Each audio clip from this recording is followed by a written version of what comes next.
मित्रों, जय श्री राधे, जय श्री राम। भगवती जगदम्बिका सबका कल्याण करें। ओम रोगान शेषान पहंच तुष्टारुष्टादु कामान सकलान भीष्टान त्वामाश्रितानान्न विपन्नराणां त्वामाश्रिताः श्रयतान् प्रयान्ति सर्वबाधा प्रशमनं त्रैलोकस्याखिलेश्वरी एवमेव त्वया कार्यमस्मद्वैरी विनाशनम्। जय वागीश्वरी, जय वागीश्वरी, जय वागीश्वरी, जय वागीश्वरी, जय वागीश्वरी। तो मित्रों, आज हम जो वीडियो बनाने जा रहे हैं उसमें कई लोगों को उपाय के स्वरूप ऐसा दिया जाता है कि फलाने मंत्र को अभिमंत्रित करके जल में, और उस जल को यदि रोगी को पान कराया जाए तो उसको रोग से मुक्त होने में सहायता मिल जाती है। यदि कोई असाध्य बीमारी से ग्रसित है, जो बीमारी उसका पीछा नहीं छोड़ रही है, उसके ऊपर दवा फ़ायदा नहीं कर रहा है, नित्य प्रति नए नए रिपोर्ट निकलवाने के बाद भी उन रिपोर्टों में कुछ नहीं आता, परंतु रोग जस का तस देह में बना रहता है, उस रोग के जड़ का पता नहीं चलता। औषधि इत्यादि शरीर पे कार्य नहीं करते, लंबे समय तक औषधि लेना पड़ता है, परंतु जब रिपोर्ट निकाला जाता है तो उस रिपोर्ट में कोई भी रोग निकलता नहीं है। इन सब परिस्थितियों के अंदर व्यक्ति थोड़ा सा भ्रमित हो जाता है, दिग्विमूढ़ हो जाता है। डॉक्टर लोगों के पास बार बार जाता है और यह कहता है कि महाराज मुझे तकलीफ़ है। डॉक्टर रिपोर्ट निकलवाते हैं, रिपोर्ट में कुछ नहीं निकलता। अंततोगत्वा डॉक्टर यह कह देते हैं कि आपको चिंता ज़्यादा है, आप सोचती ज़्यादा हैं अथवा सोचते ज़्यादा हैं, आपको मानसिक प्रॉब्लम है, आपको दिमागी तकलीफ़ है, आपका भ्रम है, ऐसी ऐसी बातें करते हैं, परंतु योग्य उसका उपचार मिलता नहीं है। ऐसी परिस्थिति में जब व्यक्ति ज्योतिष इत्यादि के पास पहुंचता है अथवा किसी मंत्र ज्ञाता के पास पहुंचता है, तंत्र ज्ञाता के पास पहुंचता हो, तो बहुत सी ऐसी समस्याओं में वो मंत्र तंत्र के जानकार व्यक्ति कहते हैं कि इस मंत्र से जल को अभिमंत्रित करके फलाने रोगी को इतने दिनों तक पान कराओ, अथवा तो जो बहुत ही क्रिटिकल कंडीशन में हो, जो मृत्युशैया पर सोया हुआ हो, उसको भी जल अभिमंत्रित करके पान कराने का विधान है, जिससे त्वरित राहत प्राप्ति होती है। लेकिन समस्या ये है कि योग्य विधि क्या है मंत्र को अभिमंत्रित करने की, जल को अभिमंत्रित करने की योग्य विधि क्या है। तो आज मैं आप लोगों के सामने शास्त्रोचित योग्य विधि मंत्र से जल को अभिमंत्रित करने की बताने जा रहा हूँ। ध्यानपूर्वक पूरा वीडियो देखिएगा। मेरा नाम पंडित सौरभ मिश्रा है और जगत के जितने भी ऐसे रोगी हैं जिनका रिपोर्ट में कुछ नहीं आ रहा पर रोग उनको निरंतर बना हुआ है, ऐसे लोगों को रोग से छुटकारा मिले, इसलिए यह उपाय किस प्रकार से करना है उसको बताने का प्रयास कर रहा हूँ। कुछ त्रुटि हो जाए तो ज्ञानी जन बुद्धिमान जन क्षमा करिएगा। आपके कुछ काम का लगे तो इसको ग्रहण करिएगा। सबसे पहले तो आप एक काम करना, किसी योग्य ज्योतिषी के पास जाकर के आपके रोग के कारक ग्रह कौन से हैं उनका पता लगवाइए। उन कारक ग्रहों का मंत्र कौन सा है उसका पता लगवाइए, और उसके बाद यदि आप ब्राह्मण हैं तो वेद मंत्र द्वारा जल को अभिमंत्रित करिए। यदि आप क्षत्रिय हैं, वैश्य हैं, तो शास्त्रोक्त पौराणिक मंत्रों द्वारा जल को अभिमंत्रित करिए। यदि ब्राह्मण हैं और ब्राह्मण होने के उपरांत भी आपने शिखा और सूत्र धारण नहीं किया हुआ है, अर्थात आपका यज्ञोपवीत संस्कार नहीं हुआ है, अथवा तो यज्ञोपवीत संस्कार हुआ है परंतु आप यज्ञोपवीत धारण नहीं करते, तो भी वेद मंत्रों से जल को अभिमंत्रित न करिएगा। जल को अभिमंत्रित करने के लिए शूद्र का होना परम आवश्यक है वेद मंत्रों के अंदर, यदि आप वेद मंत्रों से जल को अभिमंत्रित कर रहे हैं तो। अन्यथा पौराणिक मंत्र जो शास्त्र में अन्यत्र दिए हुए हैं, उन मंत्रों से जल को अभिमंत्रित करिएगा। चलिए आइए मैं बताता हूँ आपको जल को किस तरह से अभिमंत्रित करते हैं। सबसे पहले एक छोटी सी चौकी लीजिए। चौकी के ऊपर लाल कपड़ा बिछाइए। लाल कपड़ा बिछाने के बाद उसके ऊपर सप्तधान्य का एक पुंज रखिए। सप्तधान्य की मात्रा कम से कम 1.25 पाव होनी चाहिए। 1.25 पाव सप्तधान्य लेकर के जिस चौकी पे आपने लाल वस्त्र बिछाया हुआ है, लाल कपड़ा बिछाया हुआ है, उसके एकदम मध्य में वह पूरा का पूरा 1.25 पाव सप्तधान्य रख दीजिए। उस सप्तधान्य के ऊपर एक तांबे का लोटा, इस तरह से एक तांबे का लोटा लीजिए और तांबे के लोटे को इस तरह पकड़ करके और बीच उस सप्तधान्य के ऊपर स्थापित कर दीजिए। स्थापित करने के बाद आपको क्या करना है? स्थापित करने के बाद आपको उस कलश का, उस लोटे का पूजन करना है, क्योंकि जो जल अभिमंत्रित आप करने जा रहे हैं वह तीर्थ जल होना चाहिए। तीर्थ जल अनिवार्य है। शास्त्र कहते हैं कि इस पूरे पृथ्वी के ऊपर साधुजन जो विचरण करते हैं तो उनके एक एक पग में तीर्थ भूमि विराजमान है। मतलब भारतवर्ष के अंदर कोई भी ऐसा कोना नहीं है जहाँ पे कोई न कोई तीर्थ न हो। एक एक पग भूमि में तीर्थ विराजमान है भारतवर्ष के अंदर, और इन सभी तीर्थों का जल लेकर के और हमको उसको अभिमंत्रित करना है। अब भाई तीर्थ का जल लेकर के अभिमंत्रित करने की व्यवस्था ऐसी है कि महाराज अगर पूरा जीवन घूम घूम के सभी तीर्थों में से जो सर्वमान्य तीर्थ हैं खाली वहीं से जल इकट्ठा आप करोगे तो भी सब जगह का जल इकट्ठा नहीं हो पाएगा। आयुष्य पूरा बीत जाएगा पर तीर्थ यात्रा पूरी नहीं होगी, व्यय भी बहुत होगा। इसलिए ऋषि मुनि जानते थे कलयुग की व्यवस्था, कलयुग के लोगों का धैर्य, तो उन्होंने मंत्र के माध्यम से उन सभी तीर्थों के जल के आवाहन की व्यवस्था करी। तीर्थाधिपति सभी तीर्थों के कारण स्वरूप भगवान वरुण हैं, क्योंकि उन जल के देवता हैं, जल में निवास करते हैं। अच्छा, जल को अभिमंत्रित करके पिलाने का वैज्ञानिक कारण आपको बता देता हूँ। ये जो पूरी प्रकृति की रचना हुई है इसमें जल तत्व विशेष है। शास्त्र कहते हैं और हमारे ऋषि मुनियों के साथ साथ जो आधुनिक चिकित्सक हैं और सभी का ऐसा मानना और कहना है कि जल ही जीवन है। ठीक है, पूरे पृथ्वी पर लगभग 75% पानी है, 25% भूमि है, जिसमें से मात्र 15% ही रहने लायक भूमि है। मतलब कहने का मूल भाव यह है कि पूरे पृथ्वी पर 75% पानी है। वैसे ही हमारे शरीर के अंदर भी इस पूरी शारीरिक संरचना के अंदर लिक्विड जो है वो 75% है। लिक्विड जो हमारे शरीर में है, चाहे वो खून के रूप में हो, पानी के रूप में हो, मज्जा के रूप में हो, कहीं भी जो भी जलीय तत्व है पूरे शरीर के अंदर वह 75% 75% है। 25% में पूरा यह देह मज्जा और हड्डी के साथ, अस्थियों के साथ बना हुआ है। तो जल का ये इतना बड़ा प्रभाव है कि बिना जल के कुछ हो नहीं सकता। जरा सा भी जल यदि कम हो जाए शरीर के अंदर तो समस्या उत्पन्न हो जाती है। और आपको एक बात और बता देता हूँ, आयुर्वेद के हिसाब से शरीर में रोग उत्पन्न करने वाले 2 ही कारण हैं। रोग, सारे रोग जितने भी रोग हैं वो पेट से उत्पन्न होते हैं। सारे रोग कहाँ से उत्पन्न होते हैं? पेट से। सारे रोग पेट से उत्पन्न होते हैं और सभी रोगों में कारण जल होता है। सभी रोगों में कारण जल होता है। कई बार हम ऐसी समस्याएं देखते हैं कि दूषित जल का पान कर लेने से विविध प्रकार के रोग हो जाते हैं।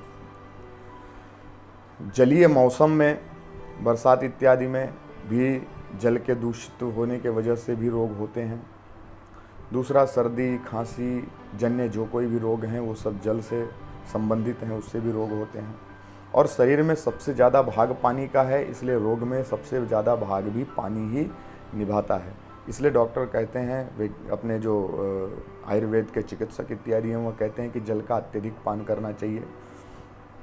ज़्यादा जल का पान करने से स्वेद के रूप में और मूत्र के रूप में अवशिष्ट पदार्थ जो होते हैं वो जल के माध्यम से निकल जाते हैं। जल का ज़्यादा पान न करने वाले व्यक्तियों के अंदर विविध प्रकार के रोग देखे गए हैं। छोटे छोटे रोग बाद में विशेष रोग बन जाते हैं।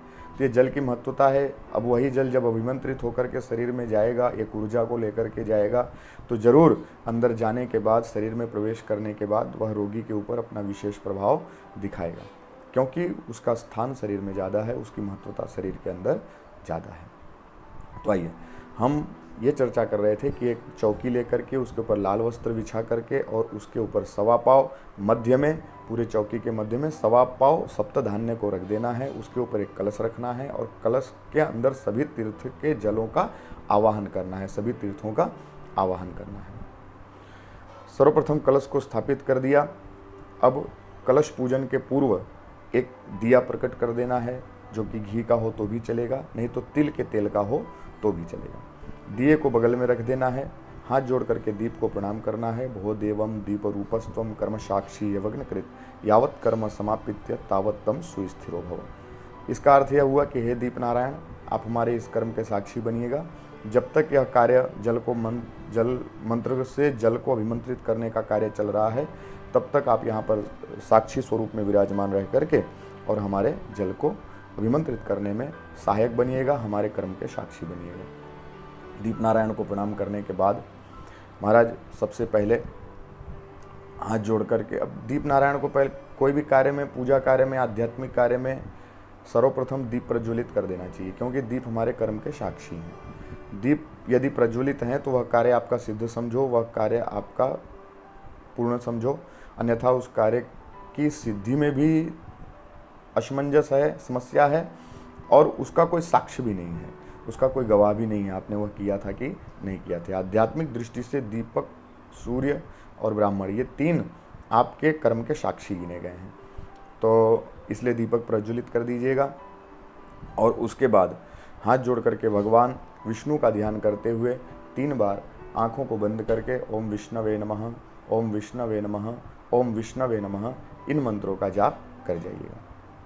उसके बाद बाएं हाथ में पानी का चम्मच लेकर के दाहिने हाथ में पानी को रख करके 3 बार आचमन कर लीजिएगा।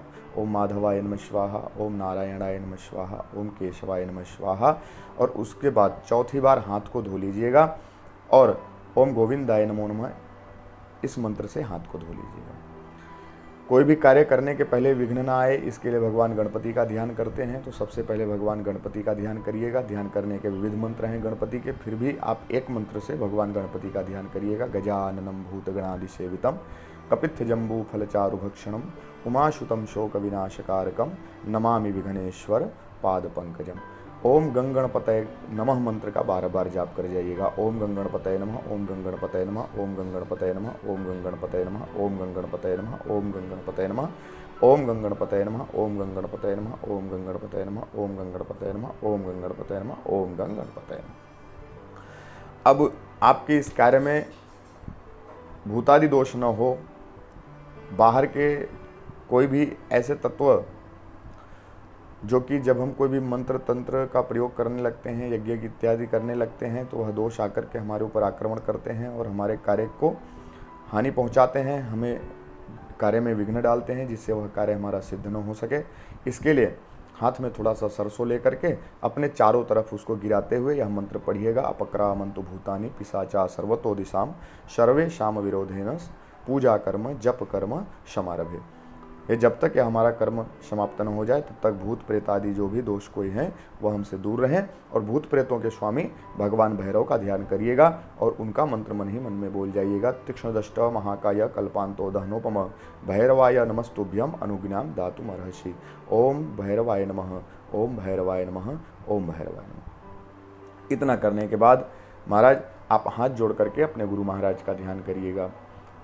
अगर आपने गुरु बनाया है तो अच्छी बात है, गुरु महाराज का ध्यान करिए और यह मंत्र बोलिए। गुरु ब्रह्मा गुरु विष्णु गुरुर्देवो महेश्वर गुरु साक्षात परम ब्रह्म तस्मै श्री गुरुवे नमः। यदि आपने गुरु नहीं बनाया हुआ है तो आप भगवान श्री कृष्ण का भी ध्यान कर सकते हैं, क्योंकि कृष्णम वंदे जगत गुरु। अगर आप कृष्ण को मानने वाले नहीं हैं, वैष्णव नहीं हैं, आप शैव हैं, तो आप शिव जी का भी ध्यान कर सकते हैं आदि गुरु के रूप में, क्योंकि वो तीनों लोकों के गुरु हैं। तुलसीदास जी महाराज कहते हैं तुम त्रिभुवन गुरु वेद बखाने, तो तीनों लोकों के गुरु हैं। हाथ को जोड़ करके भगवान शिव जी का ध्यान करिएगा गुरु स्वरूप में, और यह मंत्र बोलिएगा, माता च पार्वती देवी पिता देवो महेश्वर बांधवाश्च शिवभक्ताश्च स्वदेशो भुवनत्रयम् अशतगिरिशमं स्यात् कज्जलं सिन्धुपात्रे श्रुतरुवरशाखा लेखनी पत्रमुर्वी लिखत यदि गृहीत्वा शारदा सर्वकालं तदपि तव गुणानामीश पारम न याति। गुरु महाराज का ध्यान करने के बाद पृथ्वी को एक बार प्रणाम कर लीजिएगा, क्योंकि वो आधार शक्ति हैं और उनको प्रणाम करने के बाद ही कोई कार्य आगे बढ़ाना चाहिए। पृथ्वी तो या धृता लोके देवी तम विष्णुनाधिता तुम च धारय माम देवी पवित्रम कुरु च आसनम। इतना करने के बाद अब वरुण देव का पूजन हमको करना है। भगवान वरुण देव का पूजन करने की पूर्व तैयारी जो मैंने आपको बताई आपने कर रखी है। अब हाथ की इन 2 उंगलियों में ध्यान रखिएगा, हाथ की इन 2 उंगलियों मध्यमा में और अनामिका में, मध्यमा में और अनामिका में, ये अनामिका है और ये मध्यमा है। मध्यमा और अनामिका इन 2 उंगलियों में कुमकुम को लगाइएगा। इस तरह से हाथ को करके कलश को नीचे से ऊपर चढ़ते क्रम में चारों दिशाओं में 4 बार तिलक करना है, और चारों वेदों का ध्यान करना है। 4 दिशाओं में 4 तिलक करना है और चारों वेदों का ध्यान करना है। आपको बता देता हूँ किस प्रकार से करना है। तो इस तरह से लगाते हुए पहले पूर्व दिशा में पूर्वे ऋग्वेदाय नमः। आप जिस तरफ भी अपने कलश को इस तरह से स्थापित कर रखे हैं, तो अब जैसे मैं बैठा हुआ हूँ तो मेरे सामने पूर्व है, तो मैं पहले यहाँ से शुरू करूँगा, ओम पूर्वे ऋग्वेदाय नमः। इस तरह से करने के बाद फिर उसके बाद मुझे आना है दक्षिण में। तो पूर्व, पश्चिम, उत्तर और ये दक्षिण, तो दक्षिणे यजुर्वेदाय नमः। फिर उसके बाद आना है पश्चिम में, पश्चिमे सामवेदाय नमः। फिर उसके बाद उत्तर में आना है उत्तरे अथर्वेदाय नमः। ठीक है, ये पूर्व, दक्षिण, पश्चिम और ये उत्तर, इस क्रम में आना है। और ये जो मैंने मंत्र बोले वेदों के, उनको करना है, उन वेदों के मंत्र को बोलना है, और नीचे से चढ़ते क्रम में इस तरह से, नीचे से ऊपर चढ़ते क्रम में इस तरह से तिलक करना है कुमकुम का। गले में एक रक्तसूत्र बांध देना है। रक्तसूत्र बांधने के बाद इस कलश को प्रणाम करना है, नमस्कार करना है, नमस्कारान नमस्करोमि, इस तरह से करते हुए, और उसके बाद इस जल के अंदर 8 चम्मच पानी, इस तरह से चम्मच में जल को भर करके, और 1 2 इस तरह करते हुए 8 बार वम वरुणाय नमः, वम वरुणाय नमः, वम वरुणाय नमः, वम वरुणाय नमः, वम वरुणाय नमः, इस मंत्र का 8 बार जप करना है। वम वरुणाय नमः मंत्र का 8 बार जप करना है। वम वरुणाय नमः मंत्र का जब पूरा हो जाए, तब उसके बाद एक पुष्प लेना है हाथ में, उसमें अष्टगंध चंदन लगाना है, हल्का सा, बहुत जरा सा, एकदम बारीक, जरा खाली बस उसको स्पर्श मात्र कराना है, उसको पूरा डुबा के गीला नहीं करना है, क्योंकि वही जल बाद में रोगी को पान कराना है। तो अष्टगंध इत्यादि सब समुचित, कभी कभी केमिकल युक्त आते हैं, सही नहीं होते। अगर अष्टगंध न मिले तो जो मलयागिरी चंदन होता है, लकड़ी का आता है, काष्ठ का आता है, वो घिस करके उसका चंदन आप डाल सकते हो, वो कोई नुकसान भी नहीं करेगा। लेकिन अगर मलयागिरी चंदन इत्यादि न हो तो अष्टगंध भी खाली हल्का सा फूल के साथ स्पर्श करा करके एक ही पुष्प लेना है, हाथ में लेकर के सभी तीर्थों का आवाहन करना है और मंत्र को बोलते जाना है। मंत्र एकदम सहज है, गीता प्रेस के नित्य कर्म पूजा पुस्तक में मिलता है, उस मंत्र को आप देख सकते हो। और हाथ में पुष्प को लेकर के उस मंत्र को पढ़ना है। कलशस्य मुखे विष्णु कंठे रुद्र समासिता मूले तो स्थितो ब्रह्मा मध्ये मातृ गणाश्मता कुक्षौ तु सागरा सर्वे सप्तदीपा वसुंधरा ऋग्वेदो यजुर्वेदो सामवेदो हथर्वण अंगैश्च सहिता सर्वे कलशम तु समासिता जत्र गायत्री सावित्री शांतिपुष्टि करी तथा आयन्तु यजमानस्य दुरितक्षय कारका। यहाँ पे यजमानस्य की जगह पे जिस रोगी का नाम, जिस रोगी को जलपान कराना है उसका नाम आपको बोलना है। आयांतु यजमानस्य की जगह पे फलाना जो भी रोगी है उसका नाम दुरितक्षयकार का। फिर उसके बाद हाथ जोड़ना है। गंगेश्च यमुनेश्चैव गोदावरी सरस्वती नर्मदे सिंधु कावेरी जलेस्मिन् सन्निधं कुरु। फिर बोलना है सभी तीर्थों को दोनों ऊपर ऐसे हाथ उठा करके, ओम ब्रह्मांडोदर तीर्थानि करे पृष्ठानि तेरवे तेन सत्येन मे देव तीर्थन देहि दिवाकरः। इस तरह से करना है, लोटे को स्पर्श कराना है और उसके बाद अंकुश मुद्रा बनानी है। अंकुश मुद्रा ये है अंकुश मुद्रा। ये क्या है? अंकुश मुद्रा। ये जब हाथी जो पिलवान होता है वो हाथी को वश में करने के लिए अंकुश का प्रयोग करता है। तो इस तरह से अंकुश होता है, अंकुश का ये भाग होता है ये, ठीक है ना। इस तरह से अंकुश मुद्रा बनानी है। अंकुश मुद्रा बना करके आकाश में इस तरह से घुमाना है। ओम तेन सत्येन मे देव तीर्थं देहि दिवाकर ब्रह्मांडोदर तीर्थानि करे पृष्ठानि तेरवे तेन सत्येन मे देव तीर्थं देहि दिवाकरः। और इस अंकुश मुद्रा वाले उंगली को जल में इस तरह से डुबाना है और डुबा करके बाहर निकाल लेना है, ठीक है, डुबा करके बाहर निकाल लेना है। अब उसके बाद इस लोटे को हाथ में इस तरह से पकड़ के रखना है और यदि आपको मुद्राएं आती हो तो मुद्रा प्रदर्शित करना है, मुद्रा नहीं आती तो कोई बात नहीं, फिर से आप इसमें इसके सामने देखते हुए 8 बार बम वरुणाय नमः बोल जाइए। बम वरुणाय नमः, बम वरुणाय नमः, बम वरुणाय नमः, बम वरुणाय नमः, बम वरुणाय नमः, बम वरुणाय नमः, बम वरुणाय नमः, बम वरुणाय नमः, बम वरुणाय नमः, ठीक है। फिर कलश को हाथ जोड़ करके प्रणाम करिए और ये मंत्र बोलना है, नमो नमस्ते स्फटिक प्रभाय सुश्वेतहाराय सुमंगलाय सुपासहस्ताय झसासनाय जलाधिनाथाय नमो नमस्ते।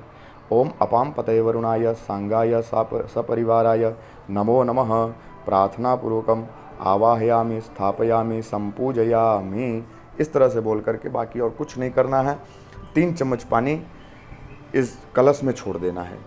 पहला बोलना है ओम वरुणाय नमो नमः धूपम समर्पयामि, ओम वरुणाय नमो नमः दीपम समर्पयामि, ओम वरुणाय नमो नमः नैवेद्यम निवेदयामि। फिर चौथे चम्मच के पानी को भर के हाथ में पकड़ के रखना है और बोलना है ओम वरुणाय नमो नमः शकलोपचारार्थे गंध पुष्पाभ्याम सहित एकतंत्रेण अहम संपूजयामि। फिर 5वां चम्मच हाथ में भर के रखना है और बोलना है ओम अपाम पतये वरुणाय नमो नमः प्रियतान नमः। बस इतना बोलने के बाद यह कलश आपका अब सभी तीर्थों के जल से भर गया है, अभिमंत्रित हो गया है। इसके अंदर अगर आपके पास सुलभ हो तो थोड़ा गंगा जल डाल दीजिएगा, नहीं डालेंगे तो भी चलेगा, हो तो डाल दीजिएगा। तो इस तरह से ये पूरा जल तीर्थ का जल आवाहित, स्थापित और पूजित हो गया। अब इसमें इसको सामान्य जल समझने की भूल न करिएगा, अब ये तीर्थमय जल हो गया है, बराबर। अभी तीर्थमय जल के अंदर अब मंत्र को किस जल को अभिमंत्रित किस तरह करना है, मंत्र को, उसको आप समझिए। सबसे पहले तो आप रुद्राक्ष की एक माला ले लीजिएगा। रुद्राक्ष की एक माला ले लीजिएगा।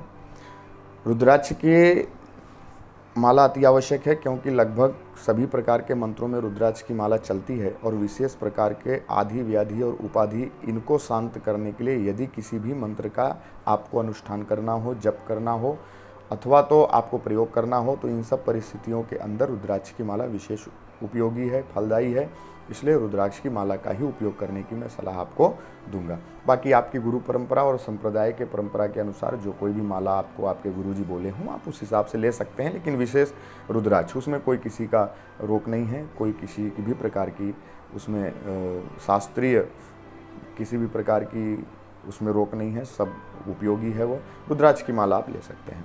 रुद्राक्ष की माला को लेकर के और आप जो मंत्र निर्धारित किए हों, पहले रुद्राक्ष की माला को निकाल लीजिए। रुद्राक्ष की माला को इस तरह से सुमेरु जो है उसका ऊपर रखिए। अब आपको जप करने की तो कई विधियां हैं, आपको जिस तरह से जप आए समझ में उस तरह से करिएगा। एक माला से अगर आपको अभिमंत्रित करना हो तो एक माला में फिर आपके सुमेरु उल्लंघन की कोई समस्या नहीं होती, क्योंकि माला यहाँ से शुरू होगा और यहाँ पे समाप्त तो हो जाएगा, यहाँ से शुरू होगा यहाँ पे समाप्त तो हो जाएगा, तो इसको उल्लंघन की समस्या नहीं आती।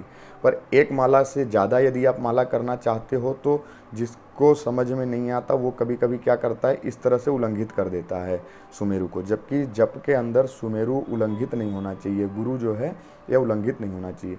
इस तरह से यदि आपने माला को पकड़ा हुआ है तो आपको ये उंगली इस तरह से अंदर डाल करके और यूँ निकालनी है, अंगूठे के सहायता से बाहर करना है और आपको पुनः घुमा करके ये शुरू कर देना है। अगर आप जपते जपते यहाँ तक पहुँच गए हो तो फिर आपको इस उंगली से इस तरह से करके और इस तरह से फिर से करके और जो है आपको शुरू कर देना है वापस जाप, मतलब सुमेरु का उल्लंघन नहीं होना चाहिए। अब आपने सबसे पहले यहाँ से पकड़ा, पहले मड़के को पकड़ा हुआ है,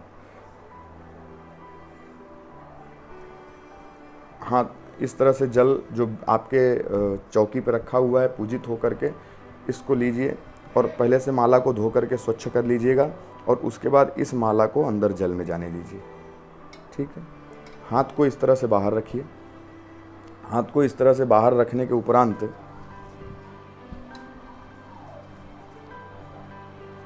उसको कपड़े से ढक लेना है।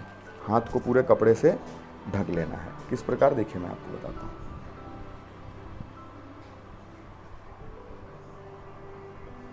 ये इस तरह से अपना हाथ और माला आपने कपड़े से ढक लिया है। कपड़ा श्वेत हो, रक्तवर्ण हो, पीला हो अथवा तो लाल हो, कोई भी हो, उससे कोई फर्क नहीं पड़ता है।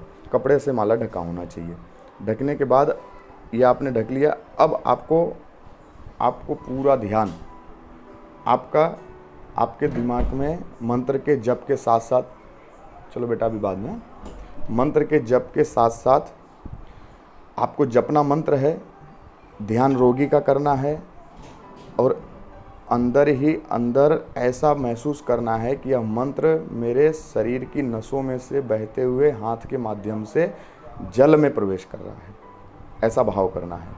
और आंखों को बंद करके आपने जो भी मंत्र लिया हुआ है, कोई भी मंत्र जो आपको ज्योतिषी ने बताया है, जो भी, वो आप मंत्र ले करके, मान लीजिए कि किसी ने आपको रोगान शेषान मंत्र दिया है, तो इस तरह से मंत्र आप जो भी है उसको चलाते जाएंगे। माला ढकी रहेगी, लोटा पूरा ढका रहेगा माला से और उसके बाद इस तरह से यहाँ पे इस लोटे के ऊपर इस तरह से हाथ को रख करके और इस तरह से मड़के को घुमाते जाएंगे अंदर ही लोटे में। ओम रोगान शेषान पंच तुष्टा रुष्टा तु कामान सकलान विष्टान त्वामाश्रितानान्न विपन्नराणान त्वामाश्रिताः श्रेतान प्रयान्ति। ओम रोगान शेषान पंच तुष्टा रुष्टा तु कामान सकलान विष्टान त्वामाश्रितानान्न विपन्नराणान त्वामाश्रिताः श्रेतान प्रयान्ति। अथवा तो जो भी मंत्र हो, बीज मंत्र हो, वेद मंत्र हो, वो जो भी, उसको इस तरह से घुमाते रहेंगे जल के अंदर ही। ठीक है, और मंत्रों को बोलते रहेंगे। इस तरह से यह क्रम चलता रहेगा। एक माला का हो तो एक माला, दो माला का हो दो माला, जो निश्चित अनुष्ठान की प्रक्रिया और विधि हो वो। ये उंगली जो है मध्यमा, ये मध्यमा का स्पर्श इन सभी उंगलियों से होना नहीं चाहिए, ये अलग रहनी चाहिए, इसको ध्यान रखिएगा। इनका स्पर्श इस तरह से इनसे ना हो जाए। ये दोनों उंगलियां अगर दूर रहें तो ज़्यादा अच्छा है। इसको बोलते हैं मृगी मुद्रा। इसको क्या बोलते हैं, जबकि यह मृगी मुद्रा है। ठीक है ना, इसका आकार देखिए कैसा हो गया, जैसे हिरण का मुख। ठीक है ना, तो ये दो उंगलियों से पकड़े हुए हैं और ये जो हमारी शनि की उंगली है अर्थात मध्यमा उंगली है, इस मध्यमा उंगली से हम इस मड़के को घुमाते रहते हैं। ठीक है, ये तो विधि मेरी है, लेकिन फिर भी यदि आपको गुरु महाराज जैसे जपने के लिए बोले हों उस हिसाब से आप जपिएगा। जो ज्योतिषी अथवा गुरु आपको जो सलाह दिए हों उसके हिसाब से काम करिएगा। मैं आपको विधि बता रहा हूँ, व्यवस्था आप अपने गुरु से पूछ लीजिएगा। तो इस तरह से जपते जाएंगे। जब पूरा होने के बाद ये इस तरह से घुमा लेंगे, बराबर। ये सब आपको पता चल गया। ये जल में ही रहेगी माला और ऐसे ही घूमती रहेगी। ठीक है, ये आपकी निश्चित संख्या जब जप की पूरी हो जाए, जबकि आपकी जब निश्चित संख्या पूरी हो जाए तब आपको रोग निवारण सूक्त की एक पाठ करना है। रोग निवारण सूक्त का एक पाठ करना है और उसके बाद उस रोग निवारण सूक्त का पाठ करने के बाद उस लोटे को, उस कलश को दीपक दिखाना है, धूप दिखाना है और उसको कम से कम 48 मिनट तक वैसे ही छोड़ देना है। उस लोटे के पानी को 48 मिनट तक वैसे ही छोड़ देना है। रोग निवारण सूक्त अथर्ववेद के चतुर्थ कांड का 13वां सूक्त है।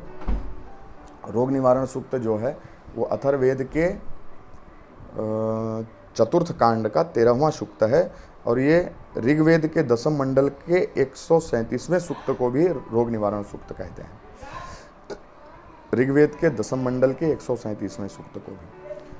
तो ये रोग निवारण सूक्त अति आवश्यक है पढ़ना, क्योंकि अभिमंत्रित आपका जल यह पूर्ण रूप से तभी होगा, जैसे कहते हैं दो चीज़ें, मंत्र सिद्धि में दो चीज़ें जरूरी हैं। किसी भी घर को सुरक्षित करने में दो चीज़ें जरूरी हैं, एक ताला और एक चाबी। अगर ताला नहीं होगा और चाबी नहीं होगा, दोनों में से एक भी नहीं रहेगा तो दोनों काम नहीं हो। ताला नहीं रहेगा, खाली चाबी रहेगी तो भी घर बंद नहीं होने वाला, खुलने वाला नहीं। और खाली ताला होगा, चाबी नहीं होगी तो भी न घर बंद होगा न खुलेगा। इसलिए ताला और चाबी दोनों आवश्यक हैं। तो आपने मंत्रों द्वारा उस रोग के निगेटिविटी को लॉक तो किया है, लेकिन वह मंत्र रोगी के शरीर में पहुंचने के बाद एक्टिव हो जाए, खुल जाए, ठीक है, उसके लिए ये चाबी का काम करता है रोग निवारण सूक्त। इसका पाठ जप के बाद अति आवश्यक है, उसको ध्यान रखिएगा। रोग निवारण सूक्त कहाँ है मैंने आपको बता दिया है, लेकिन इस रोग निवारण सूक्त का पाठ ब्राह्मण बंधु जो यज्ञोपवीत धारण किए हुए हैं वही करें, क्योंकि यह वेद मंत्र है। यदि अन्य कोई बंधुजन इसका प्रयोग करते हैं, वैश्य अथवा क्षत्रिय इत्यादि समूह से आने वाले भाई लोग, तो वो लोग इस रोग निवारण सूक्त की जगह पे आप मृत्युंजय मंत्र की एक माला कर सकते हैं। कौन सा? त्र्यंबकम यजामहे नहीं, मृत्युंजय महादेव त्राहिमाम शरणागतम जन्म मृत्युर्जरा व्याधि पीड़ितम कर्म बंधने, इस मंत्र की एक माला कर सकते हैं जो रोग निवारण सूक्त का पाठ नहीं करने वाले हैं। अन्यथा ये जो प्रयोग है पूरा अगर आप किसी योग्य ब्राह्मण के पास कराएं, वैदिक ब्राह्मण के पास कराएं, तो उत्तम में उत्तम है। खुद से करना चाहें तो भी आप कर सकते हैं, मैंने आपको बता दिया। वेद मंत्रों का कोई भी इसमें उपयोग मत करिएगा। वेद मंत्र जहाँ भी आते हैं वहाँ पे आप शास्त्र मंत्र लीजिएगा। मैंने और कहीं वेद मंत्र डाला भी नहीं है इस विधि के अंदर। सब लोगों के लिए सहाय रूप हो इसलिए इस तरह का बताया है। मंत्रों को भी वही लिया हुआ है जो सब कर सकें। इसमें खाली है सूक्त जो है ये वेद मंत्र है, तो सूक्त की जगह पे आप ये ले लीजिएगा जो है कि मृत्युंजय मंत्र, ठीक है। मृत्युंजय महादेव त्राहिमाम शरणागतम जन्म मृत्यु जरा व्याधि पीड़ितम कर्म बंधने। नहीं तो सूक्त अगर ब्राह्मण से करवा रहे हैं तो उससे आग्रह रखिएगा कि महाराज आप रोग निवारण सूक्त का ही पाठ करिए। तो वो पाठ क्या है वो आप जान लीजिए। उत देवा अवहितं देवा उन्नयथा पुनः उत गश्चक्रुषं देवा देवा जीव यथा पुनः द्वाभिमो वातौ वात आसिन्धोरापरावतः दच्छन्ते अन्य आवातुव्यन्यो वातु जद्रपः आवात बाहि भेखजं विवात बाहि जद्रपः त्वं हि विश्वभेखजं देवानान्दूत ईयसे त्रायन्तामिमं देवास्त्रायन्तामरुतागणाः त्रायन्ता विश्वाभूतानि यथा यमरपा अशत आत्वागमं सन्तातिभिरथो अरिष्टतातिभिः दक्षन्त उग्रमाभारिषन् परायक्ष्मं शुवामि ते अयं मे हस्तो भगवानयं मे भगवत्तरः अयं मे विश्वभेखजोऽयं शिवाभिमर्शनः हस्ताभ्यां दशशाखाभ्यां जिह्वावाचः पुरोगवी अनाम इत्यन्युभ्यां हस्ताभ्यां त्वाभ्यां त्वाभिमृशामशिः आप इद्वा उभे खजीरापो अमी वचातनिः आपः सर्वस्वभेखजिस्तास्ते कृण्वन्तु भेखजम् ॐ त्र्यम्बकं जज्जामहे सुगन्धिं पुष्टिवर्धनं उर्वारुकमिव बन्धनान् मृत्योर्मुक्षीयमामृतात्। ये सब करने के उपरांत हाथ में चम्मच का जल भरिएगा और भगवान से संकल्प रूप प्रार्थना करिएगा। हरि ओम विष्णुर्विष्णुर्विष्णु विष्णु विष्णुर आग्नाहादिति प्राधे से श्वेतवाराह कल्पे वैवस्तो मन्वन्तरे अश्यतां शीतमे युगे कलियुगे कलिप्रथम चरणे जम्बूद्वीपे भरतवर्षे भारतखंडे आर्यावर्तांतर दक्षिण गुर्जरी राज्य क्षेत्र है। मैं गुर्जर में हूँ इसलिए गुर्जरी राज्य, बाकी आप जहाँ पे हों वहाँ का संकल्प की जो विधि है वो पूरी बोलते हुए और गोत्र इत्यादि का उच्चारण करने के बाद कुछ नहीं बोलना है, खाली एक ही लाइन बोलनी है। भगवान महारुद्र, भगवान वरुण, भगवान चंद्र, भगवान नवग्रह प्रीति प्रसन्नार्थे विशेष दया कृपा प्राप्ति अर्थे जो भी रोगी हो उस रोगी का नाम लीजिएगा। अस्य देहे स्थित पूर्वजन्म व्याधि कृत पूर्वजन्म पाप कृत सकल रोग शांति अर्थे शमनार्थे समूलनाश अर्थे अहम कृतेन सकल पूजा सकल पाठ भगवान महारुद्र अर्पण मस्तु, ऐसा बोल करके और इस कलश के अंदर छोड़ दीजिए। ठीक, और इसको आपको पहले बताया कि धूप दीप दिखाने के बाद इस कलश को 48 मिनट तक वैसे का वैसे ही छोड़ दीजिएगा। 48 मिनट के उपरांत वो जो दिया जो है वो जब शांत हो जाए तो इस कलश को लेकर के जो भी रोगी हो उसको पान करने के लिए दे दीजिएगा। अगर रोग जटिल है तो कम से कम हफ्ते में 2 बार, शनिवार और मंगलवार, हफ्ते में 2 बार शनिवार और मंगलवार, ये 2 दिन करने हैं। अगर रोग जटिल नहीं है तो सूर्यवार अर्थात रविवार के दिन खाली आप करके 1 बार पान कर लें तो भी चलेगा। और रोग हो ही ना, सबसे पहले तो बड़ी बात ये, रोग हो ही ना तो कम से कम हर पूर्णमासी को और हर अमावस्या को इस तरह से जल अभिमंत्रित करके और पूरे परिवार के जन बैठ करके पान करिए। भगवान महारुद्र शिव जी का ध्यान करते हुए पान कर जाइए। लगभग पूर्व जन्मकृत जो कोई पाप हैं वो सब नाश हो जाएंगे और रोग नहीं होगा, क्योंकि रोग का मूल कारण क्या है? पूर्व जन्म कृतम पापम व्याधि रूपेण जायते। जो पूर्व जन्म के पाप हैं वही रोग के रूप में हमारे जीवन में उत्पन्न होते हैं। ये पाप ही रोग हैं। ठीक है, तो ये जब पाप नष्ट हो जाएगा तो रोग भी नष्ट हो जाएंगे। तो दुर्गा सप्तशती में कहते हैं श्रुतिम हरति पापानि मैथारोग्यम प्रयक्षति। सुनने से पाप नष्ट होता है। क्या सुनने से? तो कह कि भगवत कीर्तन इत्यादि सुनने से पाप नष्ट होता है, भगवत कथा सुनने से पाप नष्ट होता है। तो इस तरह से जल का पान करिएगा, बैठ करके कथा करिए, कथा सुनिए और भगवती वागीश्वरी सबका कल्याण करें। बोलिए श्री उमापति महादेव की जय।